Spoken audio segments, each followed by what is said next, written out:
Alright, I'm gonna make a video here um, and really just talk about myself, about my first love. My first love was Kelly Hight. Right. I met Kelly when I was in second grade. We were both in second grade, on a second grade playground. And there were six of us hanging around, a bunch of tires were in the ground kind of thing. And I remember she was standing next to one of the big tires. And for some reason, I thought she was new because I'd never seen her before. Um, Somehow I'd always missed her. I could tell she was kind of flirting with me, laughing at my jokes and stuff. Um, so at some point, I don't remember when, but I'd asked her to be my girlfriend. Kelly remained my girlfriend for the next 2 years, from second grade all the way to fourth grade. And at the end of fourth grade year, um, my mom and stepdad, Carl, were splitting up. And my mom took me and my sister to go live with one of my great aunts up in upper Louisiana and lower Arkansas. I want to say one of them was Junction City, and the other was Magnolia, Arkansas, where we spent most of the time. Um, the entire time I was gone, I would think, I don't think I had a girlfriend while I was there during the fifth and sixth grade, because I had a girlfriend, in my mind anyway. Her name was Kelly. Um, so I've tried to think about it before I made this video, and going into it, if I had a girlfriend, but I can't recall one. So so in the sixth grade year, my mom and Carl got back together, and we moved back to Vidor. And at this time, Kelly had another boyfriend. I think she was, or she was single. But a lot of me wanted to ask her back out. It was obvious that she was no longer my girlfriend. Um, and there was a lot to me that was already scared and nervous, and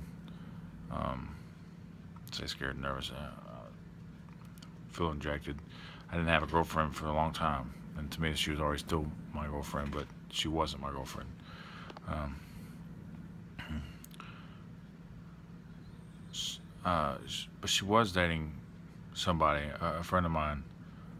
I say a friend, somebody I knew in school, um, who later was, and come to find out, was dating my aunt at one time. Um,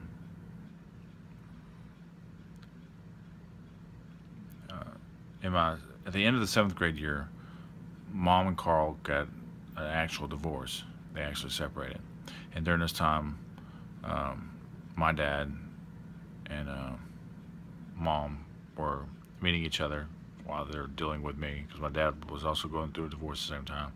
So they ended up getting back together, which they're still together now. But we ended up moving with my dad to North Carolina. So again, I moved away. While in North Carolina, again, I don't remember having a girlfriend. We weren't there but very long. I think 1 year for seventh grade year. No, I want to say I was put back in seventh grade again, but that's a different story. But we ended up moving to California because Dad took a job in 29 Palms, and we lived in Yucca Valley. Then I still, thought about Kelly all the time, how I would come back to Texas, and I'd find her, and we get back together. That was, for some reason, always what I thought was going to happen. While in California, I did have one girlfriend. I can remember offhand, because my mother made fun of me. I was talking to her on the phone. It was one of the first girlfriends I talked to on the phone. And my mom got the phone away from me. It was thanking this girl that for being my girlfriend and shit like that, stuff like that, and it was really bad. Um, that girl ended up breaking up with me shortly thereafter. Um, and I was always kind of quiet, so very shy because we moved around a lot. I didn't have a lot of friends, so. Um, but again, I always thought about moving back and finding her.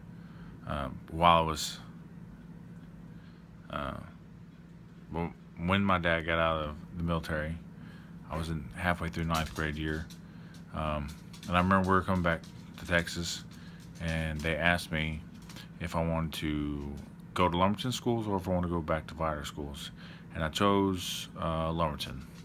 I chose Lumberton because when I was in Vider during 6th and 7th grade year, it seems like I just fought people all the damn time. It was just so confrontational. There are people I knew, I changed as being a person, from being, I wouldn't say I was outgoing, but I was very um, violent early. I was bullied until a point where I was a bully, and then we moved around a lot, and um, all that shit calmed down a lot in me. Um, when I moved back to Vider, it was a different situation. People who were my friends were no longer my friends. We weren't. I moved away. I changed. They stayed the same, and they weren't like me. Anyway, um, so I moved to Lumberton, and at times I always questioned whether or not that was the best thing. I knew it was the best thing for me as far as um, not having to deal with so much bullshit. But I remember thinking if I went to Vider, I could find Kelly. Um, but also the feeling of when I met her again in sixth and seventh grade, she had a boyfriend, and I didn't want to go through all that bullshit just to find out she had a boyfriend, and I kept thinking to myself I needed to move on, but I always thought of her, how cool it would be to find her again, and I guess kind of pick up where we left off. It was always my boy dream kind of shit. But I ended up moving to Lumberton, and all of Lumberton, while I was there from ninth all the way to being a senior, I really only have one girlfriend who was my age, and then two that weren't. They were much older than me, and I really wouldn't call them girlfriends. They're just things to talk about on another time. But I remember thinking when I had my first job. My first job was at McDonald's, and I remember wanting to save up because Dad was going to give me a truck, a 72 Chevy long wheelbase truck, for graduating. And I remember thinking if I could just, get that truck fixed up where I could drive and drive it down to Fider and start looking for her. But then a lot of things always come over me. Maybe she moved away. I thought about skipping school and going down there, but then I wasn't sure how to explain myself to going into a Fider school looking for Kelly Hight. And then there was all these other fears of what if she's changed, what if she's way cooler than me, right? There were really deciding factors that kept me from ultimately being brave and just doing it, which I never did. And the internet's nothing like it was back then, like it is now. Back then it was, hell, I remember you could get on. There was no Google and shit. You could get on the internet and look for certain things, but it was very hit and miss, very new. Like I'm really old, but there really wasn't the social media like there is now. And so I think a part of me came to terms with that, and I just kind of moved on. There was always that thought that if I'd ever met her again, what would I say and shit. And I always had these. For a long time, I had lines and stuff, and I thought was cool, but probably was just cheesy and shit. But I never met her. I never seen her again. Um, not until I was in my 20s. I think I was 23 or 24 when I finally met her again. At the time, I had a girlfriend named Roxanne. Um, it was kind of a big girl. Was not, part of my low self-esteem. I was working construction at the time. I was around no women. And AOL was, you can go into a chat room and just chat with random people and stuff. And that's how I met Roxanne. Crazy. So Roxanne started, and I started talking, and the next thing she was the only girl talking to me, and I already had low self-esteem, so I started dating her, and I was with her for 2 years. And in that 2 years is when I came across Kelly, and Kelly was hot, to say the least. I mean, young 20s, she had a smoking body. When I first seen her, I almost didn't even recognize her. She caught me off guard. I didn't know what to say. At one time, I almost forgot my name. It was crazy. Here was this girl that I've literally, I wouldn't say I've obsessed about, but thought about all the time, like as if this was at some point my childhood girlfriend that in my mind had been with. I never broke up with her, but on the crazy side, I never was around her. Um, so I introduced her to Roxanne and Roxanne's brother and Roxanne's or Roxanne's brother's girlfriend at the time, which used to be one of my best friend's ex-girlfriends. Crazy situation. And it was so, like, ugh, if I'd just been single. But then, I would say 7 to 8 months later, right, me and Roxanne break up. And I remember literally thinking the day that me and her broke up, I knew where Kelly was. I didn't know anything about her, whether she was single or married or had kids or nothing. I knew nothing about her. But all I did know is that I wanted to go find out. I wanted to know. I wanted to see if I could beat this Casanova. I thought in my mind that I was, but I wasn't. So,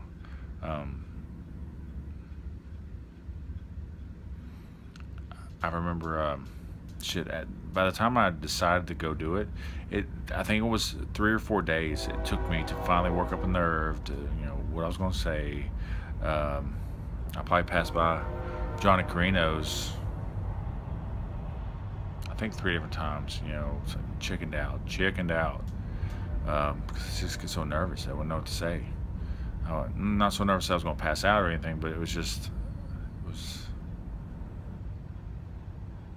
on, driving there, your confidence just leaves you. The closer you get to it, the more confidence is just draining away from you. And then you get there and you're like, nope. And so, drive it all the way home, right? By the time you get home, you're fucking pumped up, thinking you're Superman. Like, I should have said something. I should have. I remember the first time I went there. The nerves stuck with me long enough for me to actually make it into Johnny Carino's to talk to her. She wasn't there. So, so I drove back home. The second time, I think what mostly got me there was I was thinking, nah, she's not gonna be here again. But then she was, and I was like, oh shit. So I seen her. I waited in that little waiting booth for 15, 20 minutes, and she was working. Nothing she could do. She didn't know who the fuck I was by that time. She didn't know me anymore. And same respect, I didn't know her. So, eventually she came, and I was like, hey, I wanted to give you my number. I want to know if I could talk to you again sometime. And she was real cool. Like, yeah. She took my number, and she's like, hey, we're going to be going next door to Cheddar's to have a few drinks after work. Do you want to go?" And I was like, "Yes." And I remember thinking, um, "Oh man, heart start racing and shit, and what was I gonna do? I was champion of the world, nervous as all get out." And she told me to be there at like 10:30. Yeah, I showed up at 10. And overachiever, like it was some kind of job interview.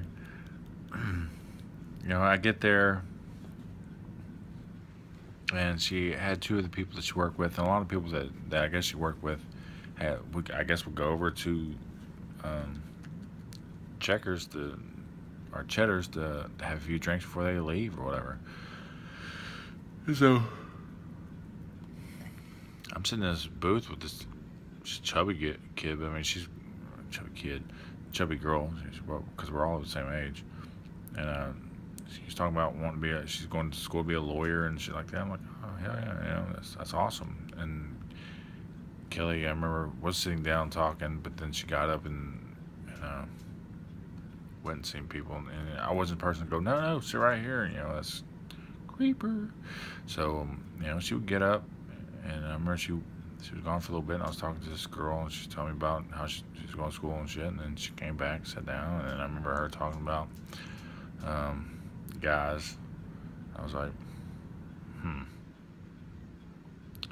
So,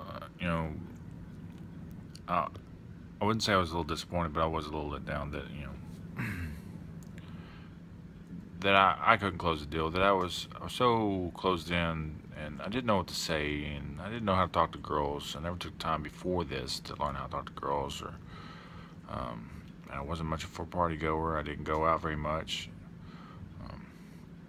So I remember leaving there thinking we just separated. We were grown apart. She was a 10 and I was a 4 or 5. In my mind, I accepted that because I wasn't interesting. Hell, all I did was get up and went to work. I came home. Broke all the time. Played video games because it's the only thing I could do. One of my best friends, James, at the time, that he played video games too. He'd come over and play video games. I didn't have a whole lot of friends, so and I didn't drink. I did not drink. I did not going out. I didn't like going to clubs and shit. Just was not me, and I thought it was just for. It wasn't me. Now, in my mind, where I was going to meet some girl and eventually get married, I have no idea where I thought that. I guess that one day she would just come knocking on the door saying, "Hey, do you have any sugar?" And I would, say something like, "I sure do," right? And she, one thing led to another, and we're next thing you know, we're married and have a whole bunch of kids. But that's not the way it happened. So after that night at Johnny Carino's, it was probably I want to say it's like 4 days later. I got a phone call because from her, and because I gave her my number, and we probably sat and talked for 45 minutes. Found out she had 2 kids, 2 girls. They weren't that old at the time. She was single, but she was kind of seeing somebody or something like that. But I remember thinking that at the end of that conversation, the way I felt whenever I left Cheddar's that one night, right after that phone call, just really solidified it. Right, I was okay with the fact that that I'd grown. Right, I wasn't that kid that had to be a childish thing to want. I held on to that dream way too long. Right, I obsessed over it way too long. Because there was a lot of nights when I was still in high school. I remember looking out the window, just thinking about her. It's a sad story when I start really talking about it out loud, but it was just really something I always thought would be, right? And it wasn't. So after that phone conversation, I realized that we were just, I I finally closed the book on that and was okay trying to move on. What was my next steps? Blah blah blah. Um, I didn't know. At that point, it was just going to be whatever it was going to be. Um, Shortly thereafter, I met Allison, and Allison showed me all kinds of interesting stuff, and we ended up getting married and have three great, great, beautiful boys. Um, but you know, after a while, uh, me and Allison weren't, it wasn't working out. So, um, okay, back up a little bit. There was a time when me and Allison were still together that I worked at the store in Coons. Still currently work there during the time of this video.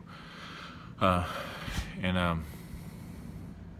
and I don't remember what I was doing, but I remember I was walking back inside and I heard my name, and I turned around and looked, and there's this lady there, and she's waving at me, and so I walked over to her, and I was like, holy shit, it was Kelly, right? But she was big. She was big. And so I remember thinking, oh man, I dodged the bullet on that one. She apparently had another kid, and just, I wouldn't say let herself go, but she was a good sized girl. Um, so then moving forward, Ryan, me and Allison aren't. We eventually get a divorce. We go through our shit, right? I never cheated on Allison, not once. That kiss, hold hands, nothing like that. It just didn't work out. And that could be a different story if you ever want to ask. But I remember after once we were separating, once we were already separated, divorce was final and everything. I'd already had a MySpace page, and a Facebook page by this time, and then by that time, I was really starting to learn how to use Facebook. So I had looked up Kelly, even though she was big. I still wanted her as one of my friends because it was on Facebook, or just in my life in general. Because at this time, I was already starting to become a different person. Read different books. I had gained a lot more confidence in myself. I still had a little bit more to go to be comfortable with myself, but at this point, I felt like I needed different people outside my circle, and she was someone I wanted in my life. I wanted to have there, because to me she was always cool, and if her and I couldn't be together for whatever reason, either I wasn't attracted to her no more, or there was just too much water under the bridge, that I could probably meet other people through her. So that sounds bad, but again, I'd gone through this whole time, obsessing over her, and then finally come to the realization that nothing was going to ever come out of her and I. So when I looked her up on Facebook, right, she worked in Silsbee. And so I sent her a message. I don't remember how it started off. This is like, but we started talking, and she invited me. Said she worked at Cheddar's in Silsbee, so invited me to come see her.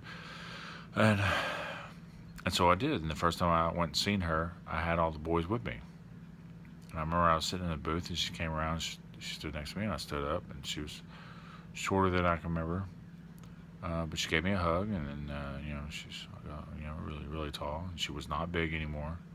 She lost a lot of weight. And I was at that point excited about talking to her. And I remember I would talk to her and purposely not flirt with her, but I remember her purposely flirting with me. I was like, are you flirting with me? And at this time, I was looking at a lot of pickup artists. Shit at the time. I just got into it, and I would start trying to use some of that some stuff that I learned, uh, with confidence and stuff like that. I started trying to learn through that. But yeah, she started flirting with me, and one thing led to another. We ended up hooking up.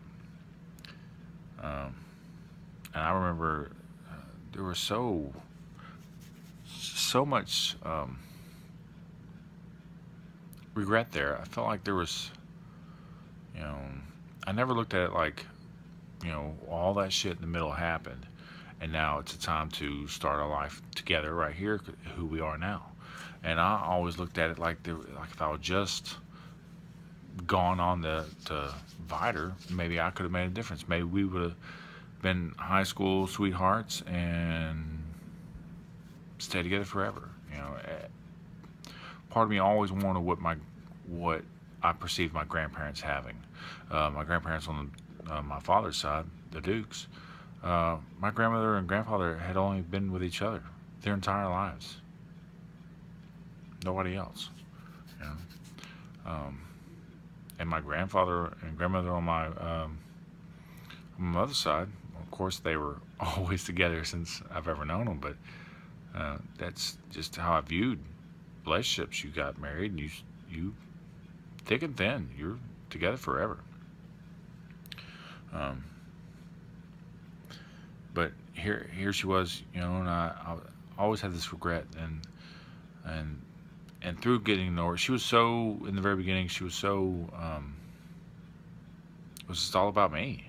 Uh, Whatever I wanted, right? She, this, that, and the others. She kept abandonning. She kept leaving her kids to hang out with me. Her kids would go do other things, and then she'd come hang out with me, which I didn't know if it was normal or not. So I was like, okay. I always invited her to bring them, but she never wanted to. And then later on, there was, come to find out she was involved in drugs, and I don't think she was 100% while she was with me, but it was not someone I wanted around my kids. And so that was a really devastating part for me, to, my entire life wanting this girl. And then when I finally had her, she was not going to fit with me and my family, which was the boys. And at that point, I really made a point that my boys were the love of my life, and that's if they couldn't, if anybody couldn't fit with them, they couldn't fit with me. And I mean, she was good to them and everything, but it was just she would get violent and weird and shit. So I was like done. And we ended up separating. It was just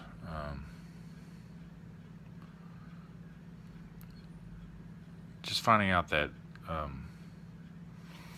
people grow and change and shit, and that you can't expect people to be who you want them to be, regardless of how much you think you love them. And love is not the only thing that can keep a relationship going. It really has to be desire, trust, and constant evolving together. If your girlfriend, your old lady cannot evolve with you, you will grow apart, and there's nothing you can do about it. But again, that was, I still think about her and think, that was supposed to be someone my age that I should have grown old with, and we would have gone through all these different experiences with, and shit. Now at 39, I really think of myself as there are 4 different people that were in my life that know me. Probably 5, but I would call 5 being James, because he was there when I was younger, and we expressed a lot of who we were, finding each other, finding out who you are.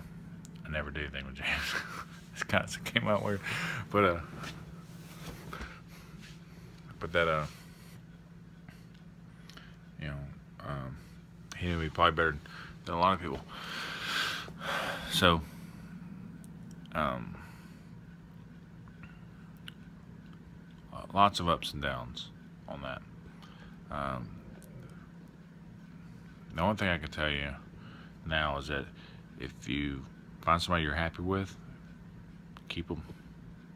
Right? Hopefully, you grow old together. Uh,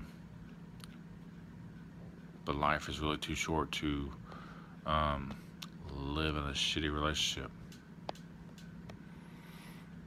Even if you go from one relationship to the next every year. Yeah. Those are always the funnest times anyway. But my new girlfriend, I say new, we've been together for almost 3 years now, Kelly Fredericks. It's just amazing. You know, but I do believe that I had to go through Roxanne, I had to go through Allison, I had to go through Kelly, and all those different experiences to come out the other end to be able to appreciate Kelly Fredericks for who she is and what she offers me and brings to the table and everything. I had to go through all that bullshit and loss and shit. But again, you know, tragic story, all right? Love and loss. But in the end of that too, there's, you know, everyone thinks your first love is, you know, the most devastating, and it's very devastating. But you can learn to love again. Right? It's not the end of the world.